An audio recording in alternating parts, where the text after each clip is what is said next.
Ako si Edgar Montaño.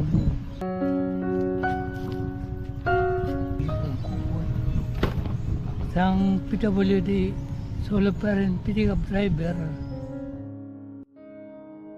na muntik na mahinto ang paghanap buhay dahil mahina na ang pitikap dito dahil may mga bagong behikulo na. Sana malagkikinig nyo kung magkaroon ng inwaw para ang kabuhayan namin tuloy-tuloy ito sa pag-aaral ng mga anak ko. Salamat sa mga kailangan. Bagamat imposible itong gagawin namin, naniwala pa rin ako sa tulong ng Panginoon na matutulungan niyo ko. Salamat.